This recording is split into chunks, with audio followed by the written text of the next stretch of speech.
436 victims. A 7-year reign of terror. The Champawat tigress holds the record for the most human kills by a single animal. She is known as the Devil of India.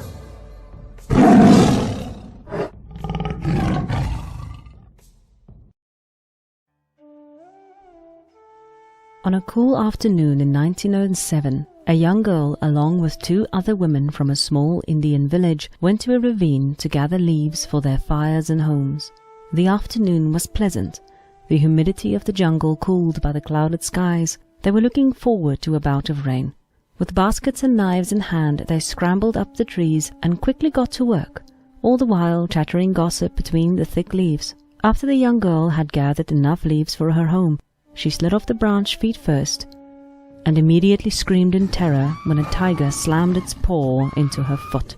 Yelling and thrashing, she desperately tried to haul herself back up onto the branch, but with a hard pull, the tiger yanked her clear of the tree and pulled her into the ravine. She could hear the screams from the other 2 women, their shouts and desperate pleas echoing in her ears moments before the tiger's teeth tore into her throat and killed her. And so the Devil of Champawat claimed its 434th victim. In the 1800s, it was said that the war between tiger and man was so fierce in India that either man or beast could come out the victor. People would walk between villages in groups, holding torches up high to scare off any would-be man-eaters. In nature, the Bengal tigers are fiercely powerful. Their bite force alone is over 1,000 pounds square inch, and their canines are the longest of all the cat family. They can carry their prey over a mile, even if it's heavier than they are, and they can easily reach speeds of around 40 miles per hour. To top it off, tigers are known to hold a grudge and will hunt down those who have wronged them. One can then imagine how an abundance of tigers can lead to them becoming a living nightmare. The Champawat devil had been terrorizing the small community between Champawat and Pali for well over 4 years. Having been chased away from the small village town of Nepal, the tiger's reign of terror showed no signs of slowing down. Victim after victim fell under her paws until the people finally placed a bounty on her head. Many hunters would answer the call, but each returned home in shame and failure. She was far more cunning than they'd given her credit for. She was careful, cautious, smart, and vicious. But a young man who had lived out his life in India, hunting many different animals, also heard the call. His name was Jim Corbett. Jim Corbett would become one of the most prolific man-eater hunters in history. But in 1907 he was young, inexperienced, and he was up against one of the most vicious man-eaters in history.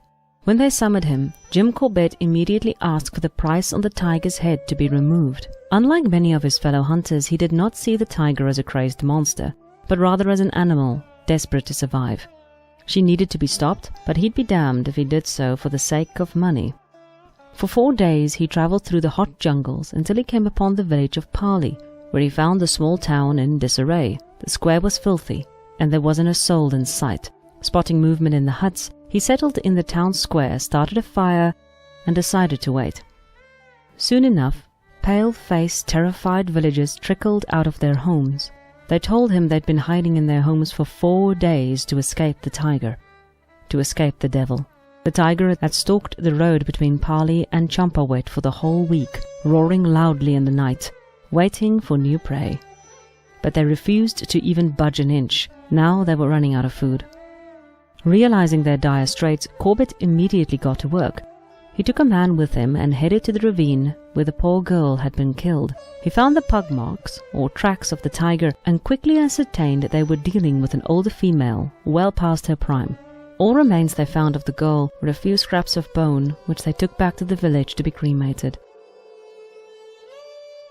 A new death would lead him to the neighboring village of Champawat, where horrified eyewitnesses told him how Shaitan, the devil, had carried a woman by the small of her back into the trees. She'd still been alive, screaming and begging for help, but their own fears had prevented them from following the beast.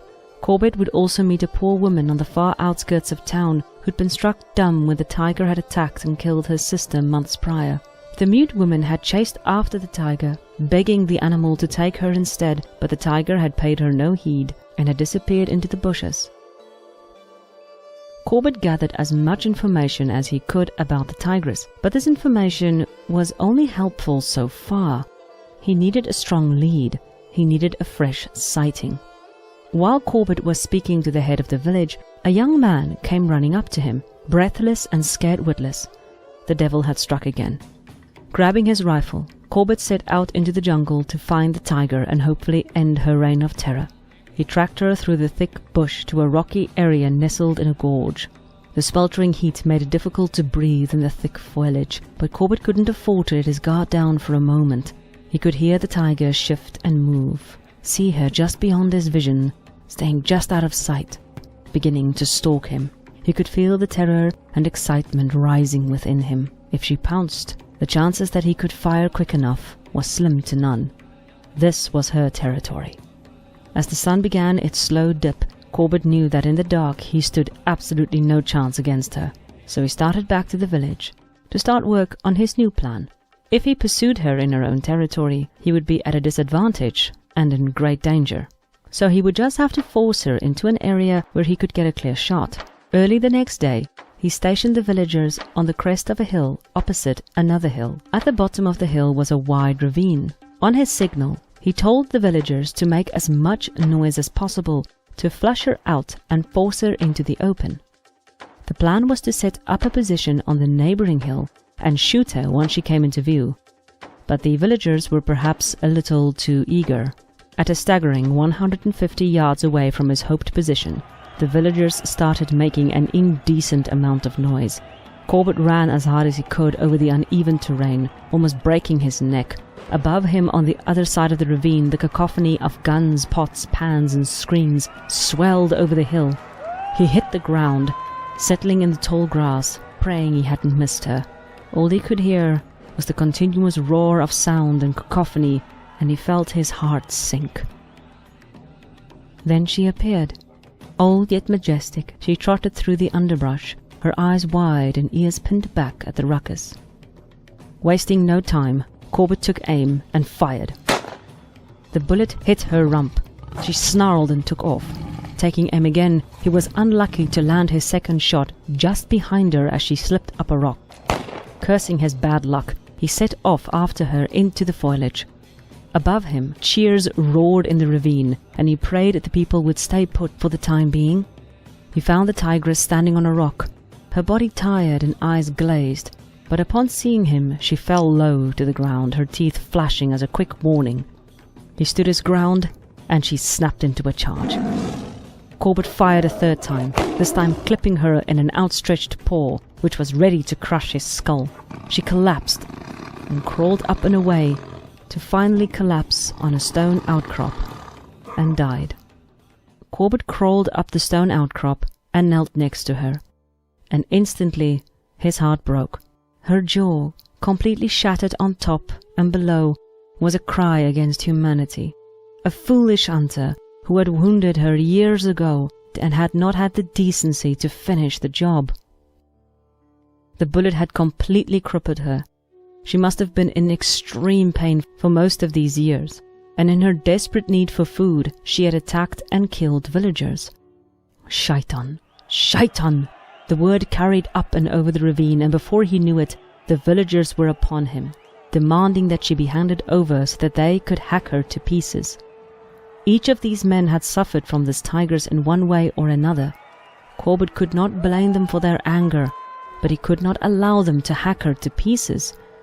Somehow, he managed to stop them, and slowly they began to calm down.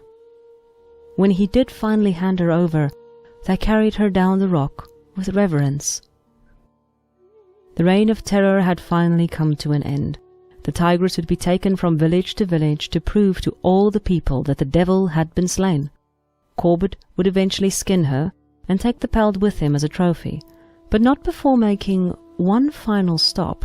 He took the pelt to the mute woman, and when she saw the skin of the dead tigress, she ran through the village, calling all to come and see. He remembered the awestruck expression from her children at that moment, as for 12 months before that point, their mother had not spoken a word. The story of the Champawat devil remains a terrifying tale of darkness, tragedy, and a serious example of nature's fury. But dead center, at the heart of it, is the rallying cry against the unfairness of it all, of a tiger who had turned man-eater due to the stupidity of a hunter who had wounded but not killed. It is very possible, though, that her anger had manifested in her need to kill people. It was a hunter who had wounded her in the first place, and tigers do hold grudges. But perhaps in her story, we can all remember that sometimes anger can be justified.